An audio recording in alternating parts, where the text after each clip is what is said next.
Well, hello, 5th and 6th grade Panthers. Today we have the last of our final projects for the school year. I saved this project for last because it is probably one of the coolest projects we're doing this year.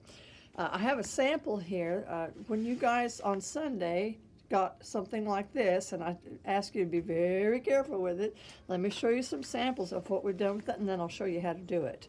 This is a bouquet of flowers that will never wilt. I love that. This was made several years ago, and I took one of them out so you could kind of see how it was made. I mean, you could make them any way you want to, but I believe that it started with just one strand, and then halfway down the strand started making the flower, and then wrapped the end of it around the bottom of the flower, leaving that part inside of the unit here. I'll stick this guy back in here and then I'll show you another sample. As opposed to a bouquet of flowers, here we have a bouquet of people. Mr. Davis made this. He's got quite the imagination. So he's taken each wire and made a human person in all kinds of different gestures. All these guys are dancing or doing something different. This one's walking. Can you see how this one's walking? And then this one looks like he's dancing. They're all doing something different. And looks like maybe this one's holding, oh, this one's reared way back, really doing a flying leap through the air. This is such great fun.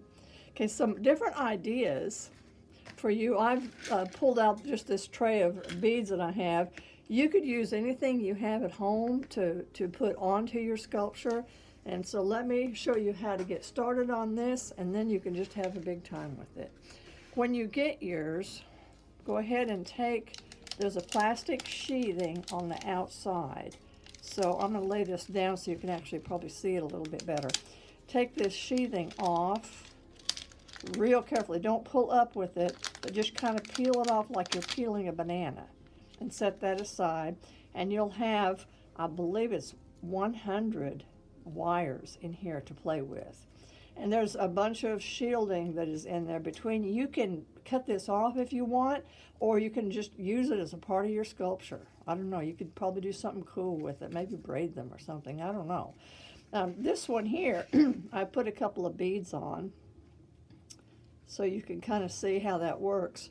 It's just really neat. The end of it here, if you want to have curlicues, just take your pencil and wrap it around it like this.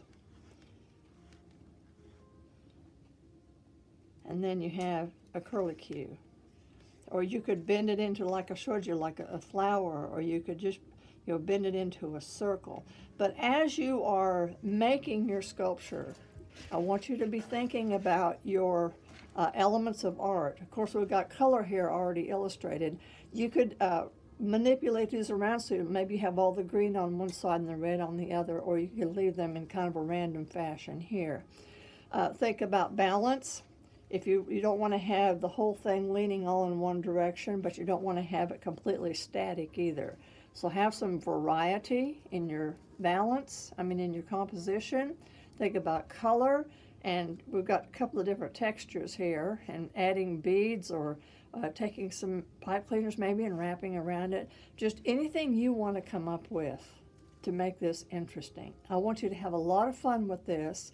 Make sure that you don't pick it up by this, because these are hammered in there and pretty solid, but I wouldn't trust it. I hate for it to come out. And make sure that you don't pull on your wires. You work with them and they should be pretty solid in there.